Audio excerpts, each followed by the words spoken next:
इबरत सागर मां अदनान शेख मां सखर के बंदर रोड ते मौजूद हाँ जिते जमीयत उलमा पाकिस्तान जो मुज़ाहिरो जारी है जी फ़लस्तीन के मथा इसराइल की जहालत जारी है उन हवाले से मुज़ाहिरो जारी है। अचो तो उन्हनि खां पुछूं था उन्हनि जो चवण इन जे बारे में छा है।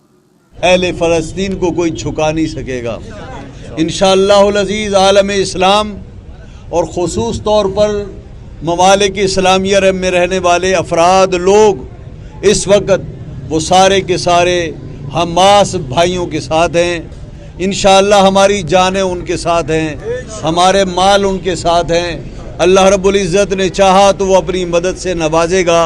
एक दिन आएगा मस्जिद अक्सा पर इस्लाम का परचम लहराए।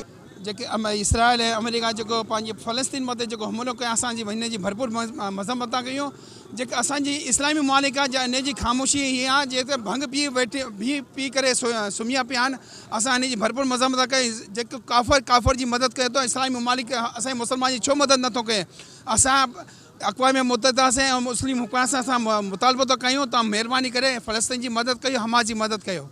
हितां हिन मुज़ाहिरे जे अॻवाननि जी ॻाल्हि ॿोल ॿुधी उन्हनि जो इहो ई चवणु आहे जेसिताईं इसराइल जेकी इहा जहारियत ख़तमु न कंदो असांजा मुज़ाहिरा इहे जारी रहंदा। कैमरा टीम सां गॾु अदनान शेख, इबरत सागर।